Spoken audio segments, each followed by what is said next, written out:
Hi, my name is Rachel. Welcome to my channel. I'm new to creating videos here on YouTube, so a little bit of background of who I am.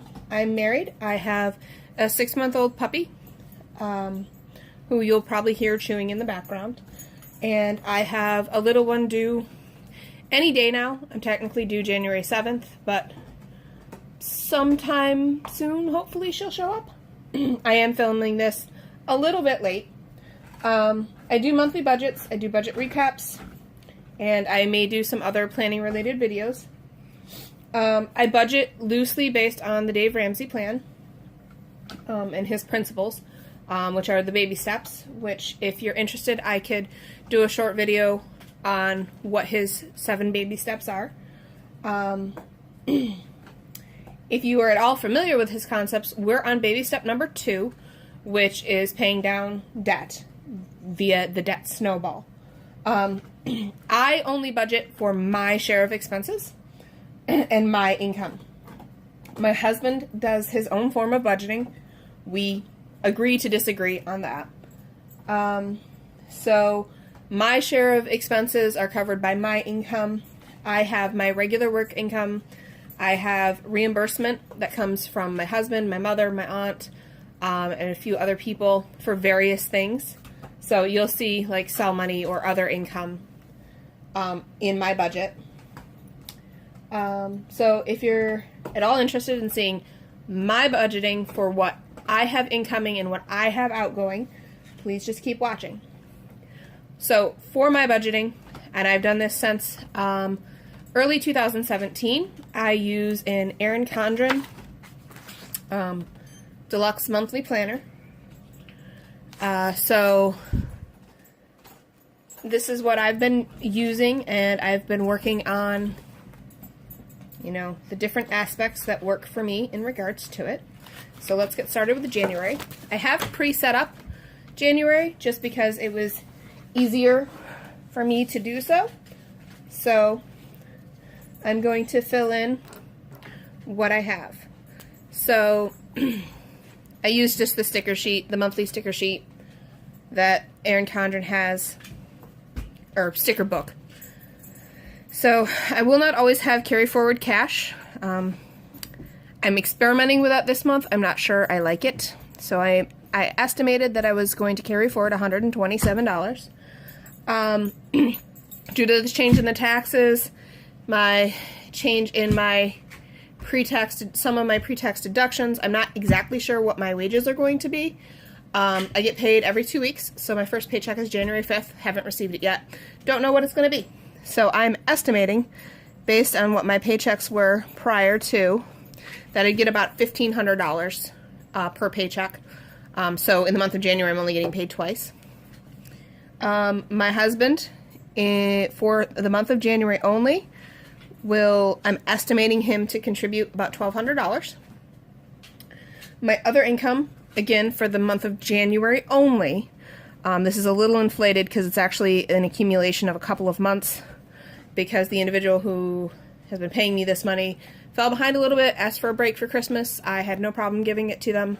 So that's what it is. I'm anticipating $125 cell phone reimbursement, which is low. It's only one of 3 people. And then LBS, which is my flexible spending, I'm anticipating only $67, just because of the timing lag and it hasn't fully been uploaded. My coworker actually pointed that out to me today, that our funding is still not sitting out there waiting for our use. So I'm actually hoping that it got set aside, because that's a nice little break. So for January only, this is an excessively high amount. I don't normally get that much from my husband. He does contribute a little bit for cell phone, but it's not nearly that much. I'm not contributing my other income to be nearly this high. My cell money is a little low, and my LBS is a little low, and I won't know until after the 5th what this paycheck will be, and obviously my insurance will change again after my little one is born. So that number will change in February. So some of the items I pay for are sinking funds. I set aside $120, well, actually $60 a paycheck for some sinking funds. If you're at all interested in my sinking funds, I can do a separate video on that. So for gas for the month, I'm anticipating this, because again, I'm anticipating going out on maternity leave, so I will not need to. You'll notice over here on the side, I have little C's. These are cash basis, and I use the word cash loosely because they're actually just on my debit card. My husband and I were experimenting with using a credit card and then paying off the credit card, but we got a little out of hand, so we're taking care of the credit card balances again. We've paid them off once. And then we're doing cash basis with the one exception, which is my cell phone bill, to get the cell phone payment off the same paycheck as my mortgage payment. I am having the auto pay set up on the credit card, and then I'll pay off the credit card in the next paycheck. So it's just a timing thing. My husband and I have spoken about, going back to using the credit card in the future. Chiropractor, we're going to see him 5 times, planning to see him 5 times, both of us. So if we both went 5 times this month, that's how much we would be shelling out. Supplements, anticipating, well, not anticipating, it's kind of like a sinking fund, but not, it's in my bank account and not in a separate sinking fund, which I have electronically in a different bank account. My combined life, which is a disability insurance that I carry, and that I'm reevaluating whether or not it's worth having, because at this point, I'd have to go to the emergency room every 15 months in order for it to pay for itself. In the many, many years I've had it, I've gone twice. So it has no longer pays for itself. My husband and I actually own 2 homes. The home that we live in is mortgage free. The second home still has a mortgage. The second home we're looking at selling over the summer, so soon that'll just go away. But in the meantime, we're considering it part of our debt snowball because it's not the home that we live in. So I have the 2 credit cards, a line of credit, and then the mortgage is the next thing on the list. Northwest Mutual is my life insurance. Again, this is only a policy for myself. My husband has a policy through one of his employments. Just another little piece of background, my husband is also in the National Guard. So some of the things you might see in my budgets have to do with the fact that I have to pick up certain things when he's not home.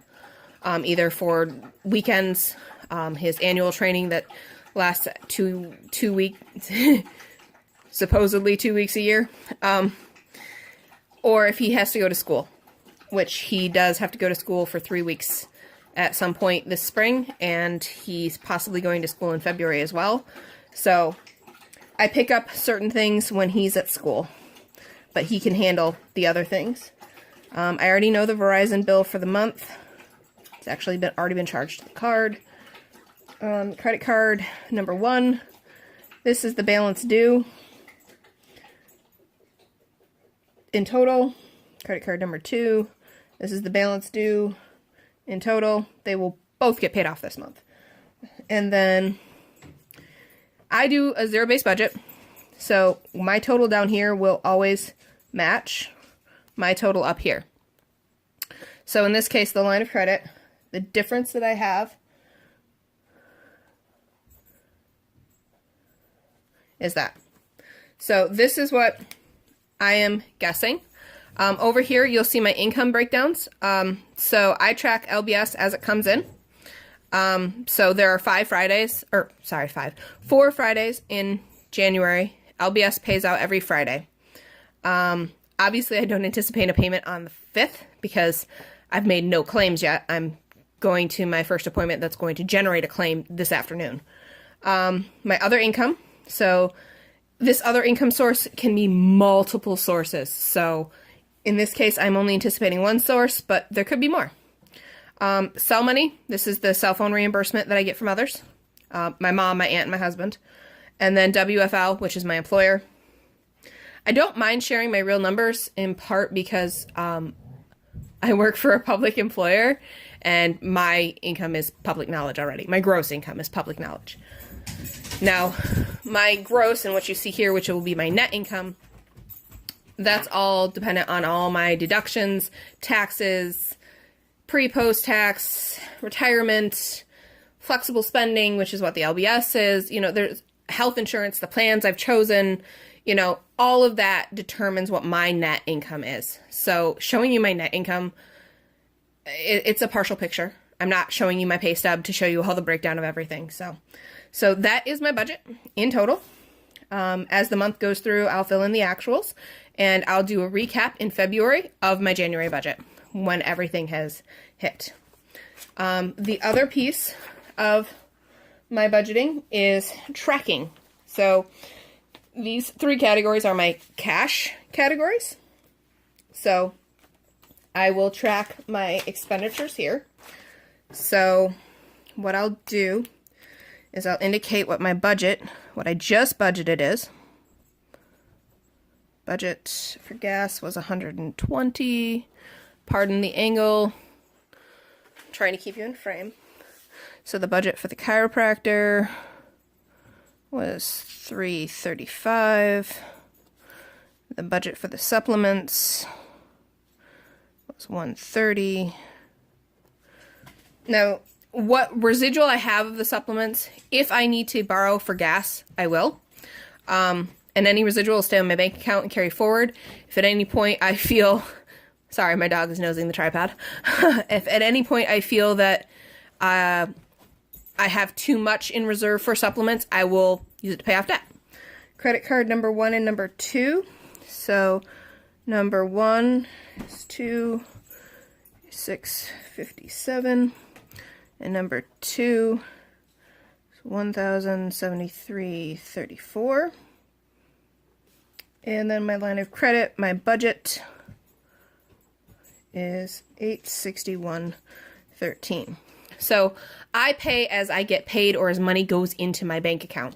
So in the case of these credit card debts, like I don't anticipate getting my cell phone money, my LBS money, my paycheck, my other income all on the same dates. So as soon as it hits my bank account and it clears, I make payments. I do not sit on debts. Everything accumulates interest on a daily basis. I refuse. I do not wait till the end of the month. I pay it off. So this is all set up. So when I have my first expense for gas, which technically I did today, my first payment for credit card will be today. Or actually it was yesterday. I had a deposit go into my account on the 2nd. I will show you that when it occurs with my month-end recap. And then the other piece, just to share, I do also my debt balances. So at the beginning of the calendar year, I want to track at the beginning of every month how much my debt is. So I'm not including my credit cards because they're going to be paid off in January. So I totally just forgot about them. So in this case, I track 3 debts. I track the mortgage that I pay, the line of credit that I pay, and then the student loan debt my husband pays, because that is his student loan debt. Mine is completely paid off and has been for a couple of years. So as of January 1, I had a line of credit to the tune of $4,266.52. And then I had a mortgage of $40,852.70. My puppy is doing something naughty, and he shouldn't be doing it. He's going to get in very much trouble. Excuse me a moment. Sorry about that. My dog was playing with something that could make him very sick and get him in very much trouble. So for me, these are my balances. I have $45,119.22.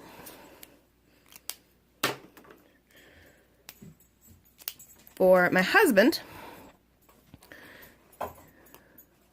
and I do like to color code. You notice on my budget it's a little decorative. I do like decorative planning to a degree.